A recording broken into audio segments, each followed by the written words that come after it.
In this video, you're going to see a live training session that I did with my good buddy, Alex Hay, South Florida, on the 6 drivers of success. What are the things that if they obsessed daily on constant and never-ending improvement, their success in real estate would be guaranteed.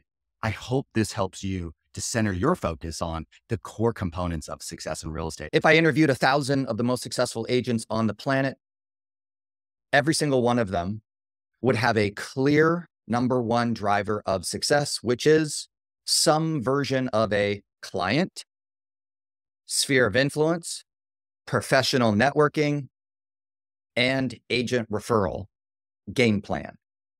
Meaning that those 4 things, I would ask, hey, do you have a good marketing plan, communication plan, strategy for your past clients? And sphere is the general term. Some people refer to this as database. And what I found was the commonality was they had something for clients, sphere of influence, friends, community, people that they kept meeting, professional network, B&I, Chamber of Commerce, all their contractors. They had really good relationships with a lot of professionals in the marketplace that lots of business came from. And then agent referrals.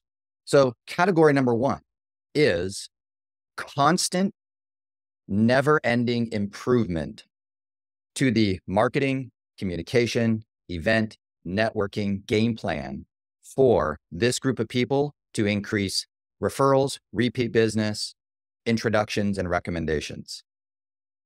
Can you guys see that if we just interviewed the top 1,000 agents, some version of those 4 categories as one would be a majority of their business? Yes, everybody? It's every single time, every top agent, right? Generally speaking, when we're talking about your clients, your sphere, your marketing plan, what are the main things that we're talking about? Just a little participation. Constant touch. Yeah, constant touching. Sounds a little illegal personally, but I know what you're saying. Right. What else? Action plans. Sure. Action plans. What's that? Drip campaigns. Typically, we refer to email as a communication platform, a one-to-many communication platform to discuss my services, education, advice, so that we can educate them on the most amazing wealth-building topics. When I took one of my clients in Washington, D.C., he had 9,000 people on an email. He just broke up with a partner, and he was now going as a solo entrepreneur. And he had 9,000 people on a database, and he didn't know what to do. We created an email newsletter strategy, not a drip campaign, but I taught him the basic fundamentals of email marketing. Only listen to the smartest people in the world about email. The world's best, the people like Tim Ferriss, who has 2 million people who opted in to his email newsletter. Did any of you guys read the book Atomic Habits by James Clear? He has over 3 million people who opted in to his email newsletter. Why would we listen to any realtor about their drip campaign and some stupid automated thing that you would be pissed off if you were put on? When you have the most brilliant people in the world who have millions of people who follow their email newsletter, then you have the best and brightest digital marketers on the planet who will teach you everything that you need to do for free on a YouTube video that would then help you to actually do this the right way. That's one of my secret advices to this game, right? At every opportunity, avoid the real estate community for your advice and go to the real world of big industry, brilliant people, and seek their advice and then bring it back to us if you want the competitive advantage. If your instincts say that the advice in real estate is stupid, you're right. Guys, this just doesn't seem right. I don't know why my instincts say that this is uncomfortable. You're right. Go outside of the industry. Find the best and brightest in the world on every topic and see what they have to say. And then bring that back to here. And I promise you, you'll get lights out 1,000 times better result. Every one of the top agents that I'm aware of, this is what they do. Do you have a communication game plan for your past client center of influence, your professional networking, and your agent referrals? What's a communication plan? I pop by and give them gifts. That's awkward, right? My current love language is not gift giving, so that's weird to me. I don't know about you guys, right? If you guys read the 5 Love Languages book, right? One of the love languages is gift giving. And if that's you, go all in. But for the rest of us, that's awkward. I don't know about you guys. I feel awkward when someone gives me a gift. I'm not going to go drive around to people's houses and give them gifts. That's weird. There's two things. Number one is, do you guys have any professional services that your customers may need for their home, to maintain their home, to improve their home, to manage their home, whether or not that's on the finance side, whether or not that's on the home improvement side, whether or not it's on the maintenance side? Do you guys have a professional network of great people that you can then recommend to your past clients, your sphere, your community? Are you someone that your clients, friends, and community should call? And so if I was sending a lot of referrals from my community to my professional network, do you think that my professional network is going to start referring me back business? What's the answer? Yes. Yes. Now, I'm not talking about your title rep and your loan officer, right? Your title rep and loan officer, if they refer you, congratulations. Their job is to build relationships with other real estate agents. I'm talking about your roofer, contractors, flooring, window person, the solar person, the attorney, the 1031 exchange expert. There's a list of 100 professionals that all of us should be networking with and building relationships with, and then getting calls from our clients to refer them, and then building a huge brand reputation that you are one of the absolute best resourceful real estate agents on the planet. And you become highly referable to your community and your past clients. You become highly respected within the professional network in your community, and you get tremendous amounts of recommendations and referrals. Yes? Does anyone like professional networking besides me? If you want to go do pop buys and gift giving, right, that's totally cool. But I like the idea of being a trusted expert inside my community with also the other pros, and then being the one that everybody wants to call and talk to about recommendations. Number two, if I own a home, what is the most important one question that every single homeowner has that we, the real estate agent community, should have a game plan for? What is the value of my home? Are you the go-to expert within your community for this number one question? Or is Zillow still controlling the narrative with your clients, friends, sphere, and neighbors? Are they going to Zillow and Redfin for the value of their home, or are they coming to you? Do you have a communication plan for your community to maintain that established relationship that you are the go-to? Now, with your clients, your sphere, your professional network, when you think about it, you're my favorite real estate agent on the planet, whether I'm a friend, I'm a family member, I'm a past client. I'm planning on calling you at the beginning of this next year to sell my house. Okay. But you and I have no relationship over my property. You've never offered any services or advice about my property, professional service networking. You've never talked to me about the value of my home. You've definitely sent me those stupid drip campaign emails about it. You put it in your signature. You've never explained it. You've never talked to me about it. You've never actually formally introduced me or recommended interesting observations about the marketplace. But I still love you, and I still think that you're a great real estate agent, and I still am planning on using you next year. But you have no relationship with me on the two things, my property and my home value. Now, a property in my neighborhood gets listed, and I walk over to the open house, and the agent, if they're good, and I disclose, because I was planning on calling you anyways, but I disclosed to them, yeah, I'm thinking about selling my home. And I felt very fine because I was going to call you. And then if that agent is good, they're going to close me on two things. Number one, they're going to close me on, would you like me to give you an updated value on your property so that you can start to plan appropriately for your move? That's number one. Number two, if they're good, they'll close me on, would you like to know the 5 or 6 things to do to prepare your home before you sell it? And if they're good, they will invite that agent over to their house because they offered the two things, and your friend, client, person that is in your neighborhood, they will say yes if they're smart. And then they'll get really high quality advice. Then now the law of reciprocity will kick in, and they will accidentally use them, not you, because we didn't have that relationship established. Does that make sense, everybody? Should we have some version of a marketing plan? And in that marketing plan, there should be some version of professional networking and advice for homeowners, recommending some of these great people that we use, right? Building that circle. Should we have some content about what's going on with home prices, values, the market, and have some structured communication with our community to make sure that they know that you are the one person who has the most accurate assessment of value and that you're following it with them and that they don't need to go to Zillow, Redfin. They never need to talk to the agent that listed the house in their neighborhood ever again because you have that relationship with them. Do we have that yet? Okay. So you can see if number one driver of success, it's always having a strong, trusted real estate advisor relationship with this community, clients, sphere, professional network, and agent referrals. Always across the board, every time. Next, driver of success, number two. Okay. Historically speaking, one of the funniest things that we've seen in the real estate agent is the term farming. Farming, right? And when the moment I say farming, most of you guys default to the one thing that you've heard from real estate agents for literally 20, 30, 40, 50, 100 years, which is you need to send some postcards. Send postcards. Don't do that. Okay. So I had to upgrade the thinking because when I studied the most successful real estate agents on the planet, all of them have a commitment. And this is what I want you to write down.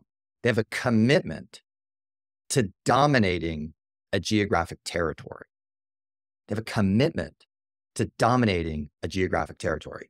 If you're a brand new agent or you've been an agent for a little while and you've hustled your brains off with buyers and you've worked a broad marketplace, would you guys all agree that working a very broad marketplace is the recipe to burning yourself out in real estate?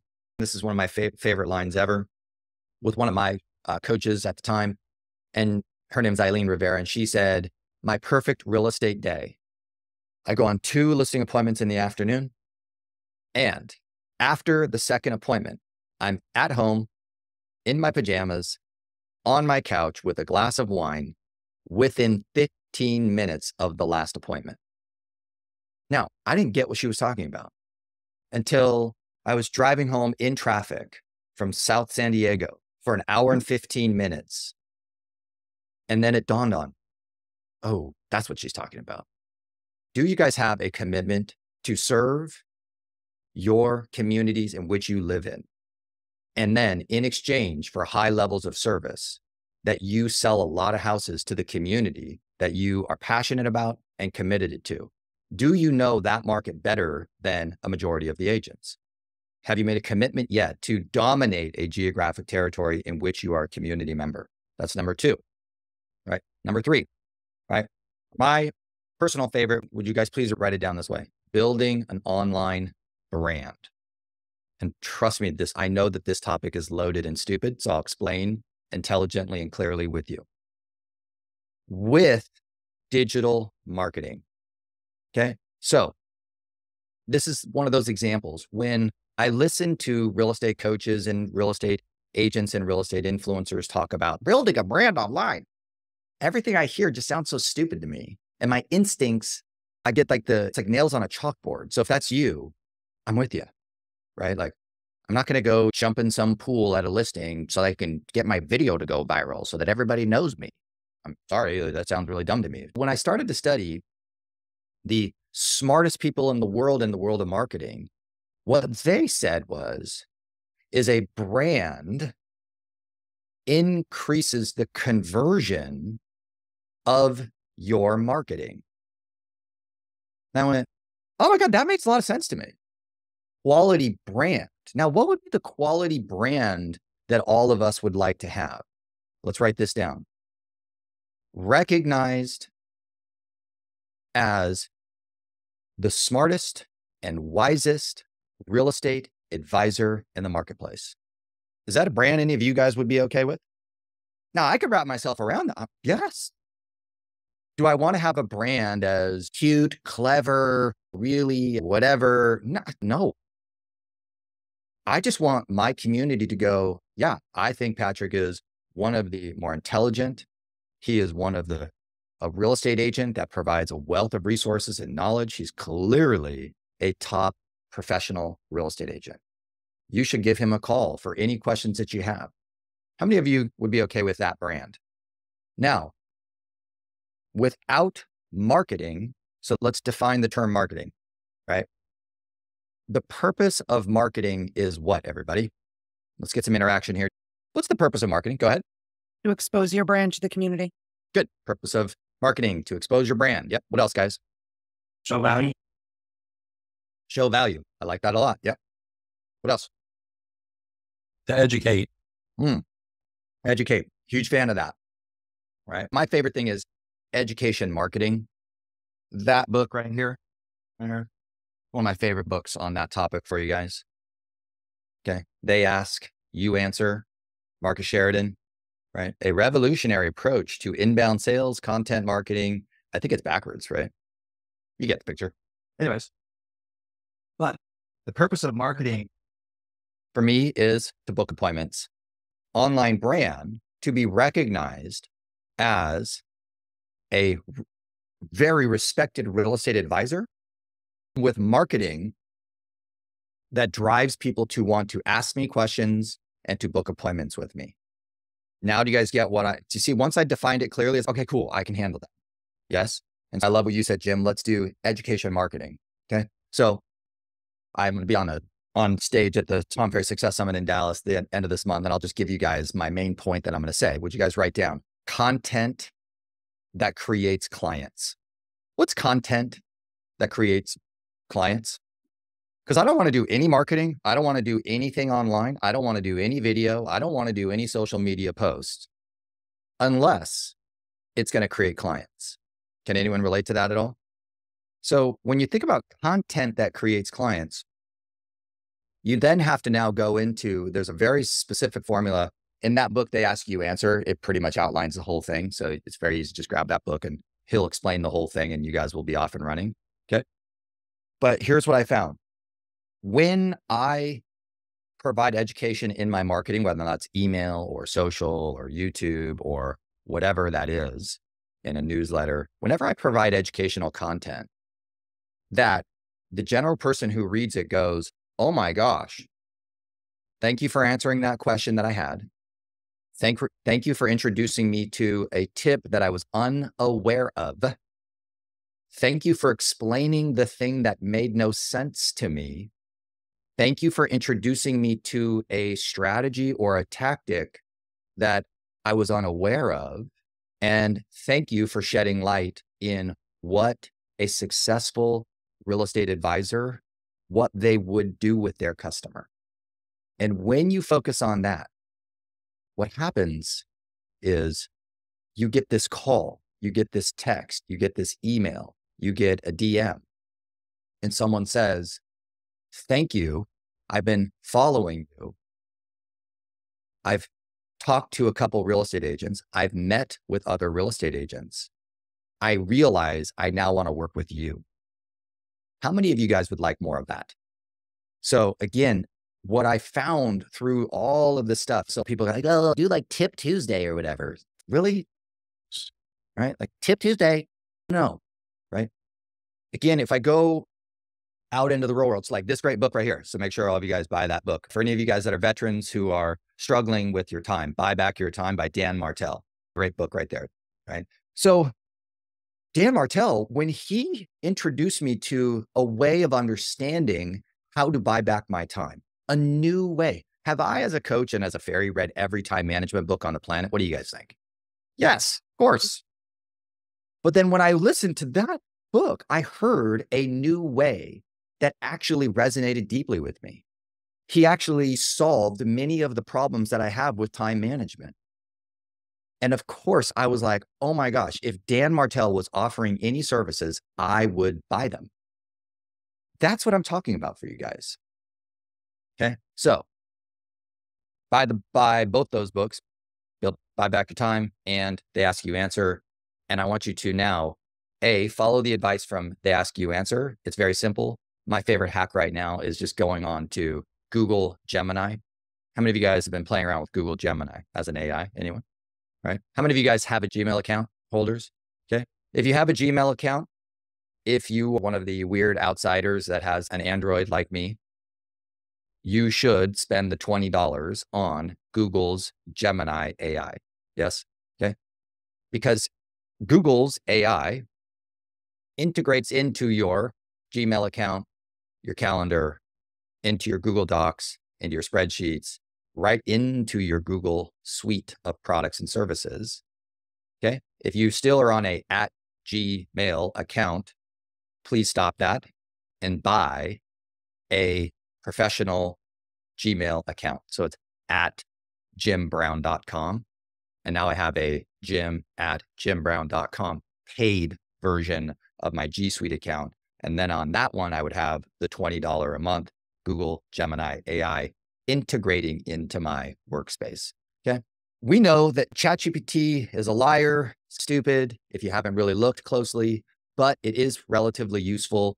It does a lot of, I would say, very gray area things, right? Yes, Google is some of the stupid woke stuff. I get it. But again, I'm annoyed by that. But at the same time, Google is one of the best AIs on the planet. So I just got to take that with everything has a pro and everything has a con. So I have, of course, Gemini and I have ChatGPT. And then if you guys want to do any really high quality writing, I would highly recommend Claude AI. Just use the free version and it's totally fine. So if you're actually, when you go ask ChatGPT to write something for you, like an email or whatever, it's so fluffy. It says the stupidest stuff and you're like, okay, but it's still better than anything that I would have just wrote. And it takes a lot less time. So if I do a quick edit of it, that's still pretty powerful, right? Just saved me like 20, 30 minutes of writing. If you go to Claude AI for free and you just ask it to write the same thing and you put it right next to ChatGPT and you ask it to do the same thing, you'll see the difference in the logic and reasoning. And then Claude AI is way better. So just a little AI tip. Anyways, let's go back. For your online brand and your content marketing that's going to produce clients, would you guys just go to, following the exercise from They Ask You Answer, go to your Google Gemini for free for now, and then just ask it, what are the most important questions a homeowner has when they're selling a home? And it'll just give you a list of those questions. Google's Gemini questions, Google's version of that answer is going to be really well organized for you. And that is a great place to start there. Okay, so we got 3 of our main drivers of success. If I go across the top 1,000 real estate agents on the planet, all of them would have number 1, all of them would have number 2, all of them would have number 3. Each one of those 3 things, here's what I want you to write down. Each one of those 3 things is scalable and saleable. That's cool. Each one of those 3 things, it is proven in every marketplace with every personality style, with every niche nuance on the planet. Each one of those things has been proven to be able to sell 100 homes in a year and or make $1 million a year. Each one of those 3 things, which is why as a coach, I just narrowed my focus. Okay, what are we doing this week today to improve your marketing, your communication, your database, your networking, increase repeat and referral? What are we doing this week? What are we doing this week to assist you in creating more sales, more business, and dominating the geographic territory? What are we doing this week to improve the quality of your online brand as a real estate advisor? And what are we doing to improve the results of the marketing from your online brand? Does that give us a lot more focus? And then when I go and hear a really good trainer, coach, or something like that, you can go, oh, that's a good tactic to add into this one, that one, or this one. Yes, everybody?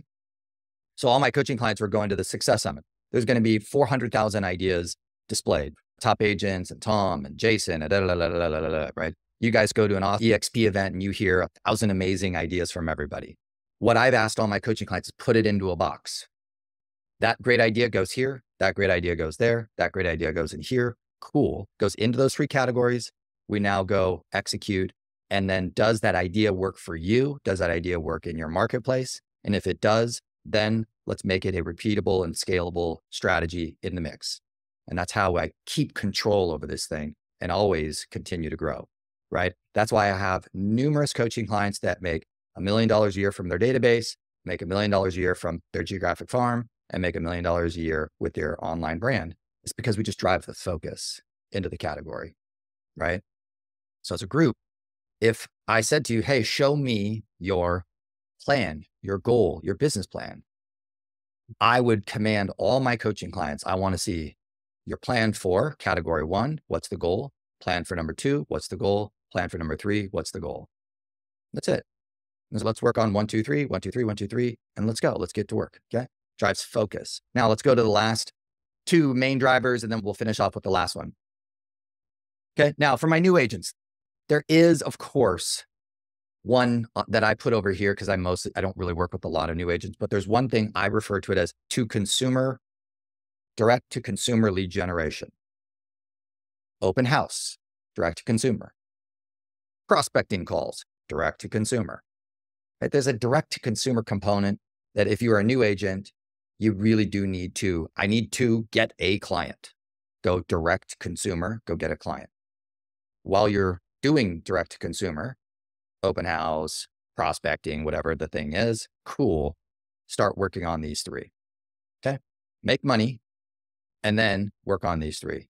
And then once these three start performing, then your direct to consumer can fall to the wayside. And then all you do is you just obsess over the three things and build yourself up to at least 50 sales or to $1 million in income. And then you're welcome. Last two.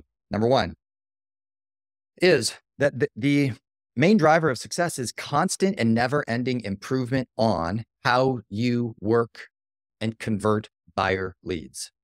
Alex and I, when we first met, I did a training for Alex and his group because I wanted to, as a coach, continue to deep dive into how to improve the quality of what all of us are doing to convert buyers from start to finish. Now, do we need to improve the communication? Yeah. Cold, new, whatever. Do we need to improve the quality of our consultation and education? Big time. Do we now need to improve the way that we discuss our compensation and our value? Mandatory. Thank God. Finally. Do we need to improve our negotiation conversations? Yes. Do we need to improve our skill, ability, knowledge, wisdom, and expertise on due diligence and protecting our customers from making grave mistakes with the purchase of the property? Yes. Do we need to be constant, never-ending improving our understanding of the dynamics of our market and understanding the product types and the communities and the price points? Do we need to always be constant and never-ending improving the quality of our advice regarding finance and cost associated? Do we need to be improving the quality of our customers' experience once they get an accepted contract? Of course. Is there always constant and never-ending improvement from, I just meet you and you told me you're interested in buying a house, to congratulations, welcome to your new home? Is that just a constant and never-ending improvement cycle? What's the answer? Of course. Then, of course, I know, Patrick, I don't really want to work with buyers. I just want to get listings. Okay, cool. Number 5, tell me about what you're currently working on to improve. I'm considering selling my house, to congratulations. The money will be in your bank account within the next 48 hours. What are you currently working on to improve that? I don't know, Patrick. Tell me what the script is so that I can get listings so that I can sell more homes. Excuse me, you're an idiot. Does your neighbor need you to have a script? Or does your best friend need you to have a script? Or does your friend, neighbor, client, people that you care about need you to have incredibly good advice from, I'm considering selling my home, all the way through to congratulations, the money will be in your bank account in 48 hours? Which one is it, my friends? Right now, my veterans, you guys are so darn good. You have such high quality advice at every step of the way. Have you been working to organize that into steps, into processes, into an experience in which your customers go, dang, you're good. Not because you're good at every step with the great conversation, which you are, but because you built a process and you built a system, and they realized, wow, your process, your system, your advice is world-class. You protected me. You solved problems that I didn't know that I had. You introduced me to strategies and tactics that clearly gave me a better outcome financially or gave me a better sense of control, allowed me to sleep at night. It's very clear to me what you did, and that was amazing. And yes, I will write a 5-star review on every single thing that you did because you earned that. Yes, I now have I feel proud to recommend you Now, for my veterans, we're not doing a good enough job of building what I would refer to as like the framework, explaining the process in a structured professional manner. But most of my veterans are exceptionally good at the point of a question, at the point of a conversation. And so for my veterans, you need to level up that next game. For my newer agents, if you don't go to Google Gemini tonight and ask Google Gemini, what are the top questions that every homeowner, home seller has? And if you cannot answer every one of those questions, then you've got your assignment for the next 30, 60, 90 days. Because then, Patrick, how do I become more confident to take listings? If you're confident with every question that a homeowner would have in the process of selling their home, and you felt confident in the advice that would improve their experience, I'm pretty sure that would equate to confidence. So driver of number 5 is constant and never-ending improvement with this process of helping homeowners to sell, and to the advice along the way, the steps and process that we do, and how do we make sure that our customers are like, you're amazing and thank you. Now, when we go to a great EXP event and you're going to see my buddy David Lawson in Park City, mega agent, and he's got this 100 point, probably presents it at the top EXP events, 100 points to how to take 100 listings a year. That guy who's good friends, man, every detail he worked to improve on the seller process as well as the buyer process. And that's why he's made millions of dollars every single year, right? You guys get it? Content never improving. These are the 5 drivers. The last driver of success is really related to that book right there, which is how do we scale the quality of our service? Through leverage, through team, through efficiencies, through checklists, through processes, right? I'm very blessed. I get to work with a lot of very successful agents. And so what happens is, and all of you guys have experienced this if you're a good agent, there's a month window of time where you have a lot of business happening, and it's very overwhelming. It's very stressful. Those are the moments where I'm always like, hey guys, let's take a step back. I cannot give you one more thing to do. I'm not going to ask that of you, but can we reflect on how to be a little bit more efficient? What would be the steps and process? How do we get a little bit more leverage? How do we take this highly overwhelming moment where you have 3, 4, 5, 10 listings, you have 4, 5, 6 under contract, right? You have 6, 7 closings happening this week. How do we take that experience and then let's reflect on where we can make micro improvements to the steps in the process to increase your efficiency, number 1.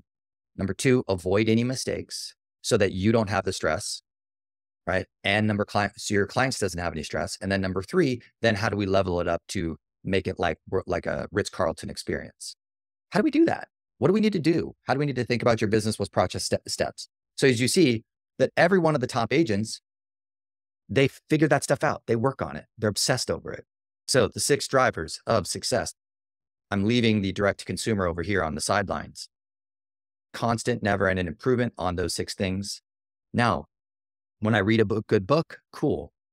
It's to this. When I go to the next training, cool. This is for that, right? You get the next guest speaker and you go, wow, this guy's really good at this one thing. And it fits right into my category here. And now I'm going to implement that, test that out. And I'm going to see if I can drive a higher level result with my business with this category. The 6 things. Does that give us a little bit more like a box? Does it give us also, whoa, I got a lot to work on. See, it just gave me a lot more clarity of, okay, all right, what do we need to work on today? I don't know. Cool. Which one of the 6 are super important to you right now? I'm trying to figure out this buyer compensation thing. Good idea. Let's work on it. Wow, I'm trying to figure out what I'm going to say to the next 6 sellers. Good idea. Let's work on that. Wow, I'm really lacking a lot of business. Okay, which one is the most successful thing currently? What are you doing there? Oh yeah, that's right. I forgot. I haven't talked to anyone in my database in a long time and I haven't done anything. Let's fix that. Do you guys follow me? So of those 6, is it pretty clear if we were to have constant and never improving over those 6, there's no reason why all of us shouldn't have a business that you're proud of, a business that satisfies the quality of life that you desire and puts you in a position to become the most respected real estate advisor in the marketplace in which you can have a scale. If you guys want to support me, there's two ways. Number one, I'm always looking for more subscribers to my YouTube channel. Help me out. Just hit that subscribe button. Number two, I'm trying to do what I'm recommending to the agents with the newsletter. And then number three is I supplement my income with a lot of affiliates, referrals. So if you ever use one of my referral links, I'd be stoked. I'm working on the virtual assistant thing as my next obsession. If you start to follow me, you're going to start to see that I'm going to be working on how do we really use the virtual assistant world to buy back a ton of our time. If you guys read that book, that got me really fired up. There's a lot of people that have figured out how to use the virtual assistant world to be able to help scale their business at the lowest possible cost. And I don't know about you guys, as a solo entrepreneur, that's attractive to me. But what I learned is, excuse my bad language, I suck at that. I'm not good. By the way, I love when I find something that I'm not good at, but on the other side of being good at it is a higher quality of life, better customer service to my clients, and more income. I love those moments. My brother asked me to do some prospecting training. That's gonna be super fun. That means you would come spend 2 days with me and we would call all of your leads, your database, your clients back into your marketplace, and you would be booking appointments inside an environment with us. So keep an eye on that. Probably sometime next year if that's something that you're interested in. Thank you for putting up with me for an hour of your time.